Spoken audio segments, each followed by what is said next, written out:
नमस्कार दोस्तों, स्वागत है आपका हमारे इस YouTube चैनल सनातन सूर्यलोक में।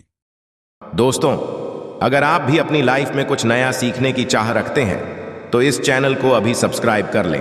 हमारे प्रिय दोस्तों, रक्षाबंधन की हार्दिक शुभकामनाएं। दोस्तों, जैसा कि आपको पता है, रक्षाबंधन का त्योहार काफी नजदीक है।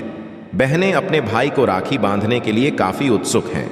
तो इसलिए आज की इस वीडियो में हम जानेंगे कि रक्षाबंधन कब और किस दिन है, शुभ मुहूर्त क्या है, भद्रा कब लगेगी।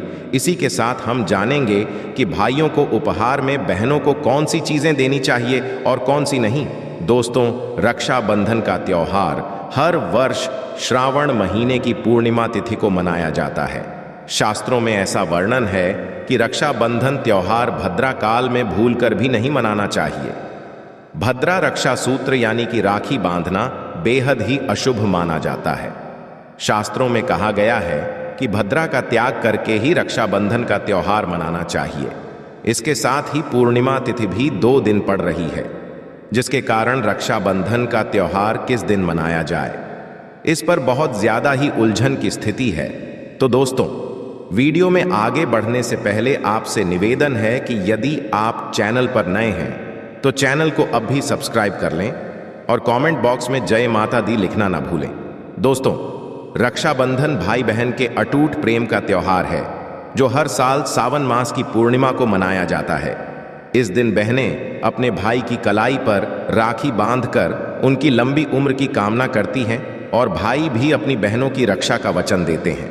ये त्योहार भाई बहन के बीच स्नेह, विश्वास और बंधन को मजबूत करता है। राखी बांधने के साथ ही बहनें अपने भाई को मिठाई खिलाती हैं। घर में एक उत्सव का माहौल होता है। रक्षाबंधन से जुड़ी एक खास बात बहुत कम लोगों को पता होती है कि भद्रा काल में राखी नहीं बांधनी चाहिए। शास्त्र और मुहूर्त शास्त्र में भद्रा काल को अशुभ माना गया है। ऐसे में राखी बांधने का शुभ मुहूर्त जानना बहुत जरूरी होता है। इसीलिए आपको बताते हैं, इस साल सावन मास की पूर्णिमा यानी रक्षाबंधन का त्योहार किस दिन पड़ रहा है।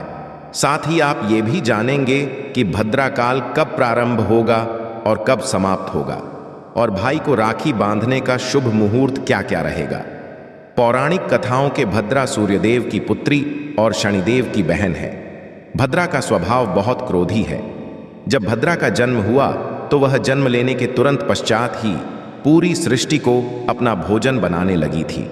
इस तरह से भद्रा के कारण जहां भी शुभ और मांगलिक कार्य होते, यज्ञ और अनुष्ठान आदि होते, वहां पर समस्याएं आने लगती हैं। इसलिए जब भद्रा लगती है तब किसी भी प्रकार का कोई शुभ काम नहीं किया जाता। वैदिक ज्योतिष शास्त्र के अनुसार पूर्णिमा तिथि शुरुआत आधा हिस्सा भद्रा काल होता है। यही कारण है कि रक्षाबंधन के दिन भद्रा का साया होने के कारण भद्रा में राखी नहीं बांधी जाती है।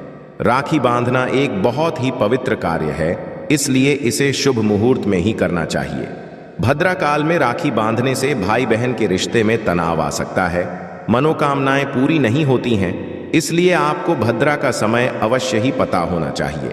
भद्रा जिस भी लोक में रहती है वही प्रभावी है, और इस बार सावन मास की पूर्णिमा तिथि प्रारंभ होगी 19 अगस्त सोमवार को सुबह 3:04 से और समाप्त होगी।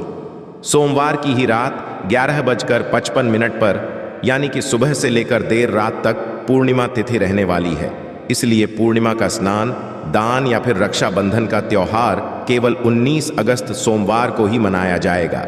सावन पूर्णिमा के दिन भद्रा मुख का समय सुबह 10:53 से दोपहर 37:37 तक रहेगा। भद्रा पूज का समय सुबह 9:51 से 10:53 तक रहेगा और भद्रा काल दोपहर 1:30 पर समाप्त होगा। 19 अगस्त को दोपहर 1:30 बजे से रात 9:08 तक भाई को राखी बांधी जा सकती है, जिसमें से अपराह्न मुहूर्त दोपहर 1:45 से 4:20 तक रहेगा, और प्रदोष काल का जो मुहूर्त है वो शाम 6:56 से रात 9:08 तक रहेगा। आप इन मुहूर्त से भी अपने भाई को राखी बांध सकते हैं। रक्षाबंधन के दिन राखी बांधते समय क्या करना चाहिए, क्या नहीं करना चाहिए। दोस्तों, अब रक्षाबंधन की बात है तो भाई अपनी प्यारी बहनों को उपहार तो देते ही हैं, तो तो उपहार देने से पहले कुछ बातों को ध्यान में रखना बेहद जरूरी है। हम आपको बता देते हैं कि क्या उपहार दे सकते हैं और क्या नहीं। तो दोस्तों, सबसे पहले बात कर लेते हैं कि क्या उपहार देने से हमें बचना चाहिए। तो दोस्तों, जूते, चप्पल या सैंडल उपहार में देने से रिश्तों में कड़वाहट आती है। ज्योतिष शास्त्र के अनुसार रक्षाबंधन पर बहनों को धारदार नुकीली चीजें, चाकू, कैंची, mixer grinder, mirror, photo frame, घड़ी, रुमाल जैसी चीजों को गिफ्ट देने से बचना चाहिए। इससे रिश्तों में मनमुटाव बढ़ता है। दोस्तों, वैसे तो यह सब चीजें उपहार में कोई नहीं देता, लेकिन फिर भी कुछ भाई अपनी प्यारी बहन के साथ मजाक करने के चक्कर में गलती ना कर बैठे, इसलिए बताना जरूरी था। अब जान लेते हैं कि कौन सी चीजें उपहार में दे सकते हैं। तो रक्षाबंधन के शुभ मौके पर आप अपनी बहन को कपड़े, गहने, कंगन, अंगूठियां, झुमके, पेंडेंट, चेन ज्वेलरी आदि दे सकते। इसके अलावा आप किताबें, डायरी, मोबाइल या लैपटॉप भी गिफ्ट दे सकते हैं। इससे बुध ग्रह मजबूत होगा। तो यह थी आज की विशेष जानकारी। मैं भगवान से प्रार्थना करता हूं कि मेरी प्यारी बहनों के जीवन में कभी कोई दुख ना आए और उनके भाइयों को भी भगवान हमेशा खुश रखे और भाई बहनों का प्यार हमेशा बना रहे। तो दोस्तों, किसी भी प्रकार का प्रश्न रक्षाबंधन को लेकर हो, यानी किसी तरह की परेशानी हो, तो आप कमेंट करके बताएं। हम अलग से एक और वीडियो बना देंगे। उम्मीद है यह जानकारी आपके काम आएगी। यदि वीडियो अच्छा लगा हो तो एक लाइक अवश्य कर दीजिए और रोजाना नई नई जानकारी प्राप्त करने के लिए हमारे इस चैनल को अभी सब्सक्राइब करें। धन्यवाद।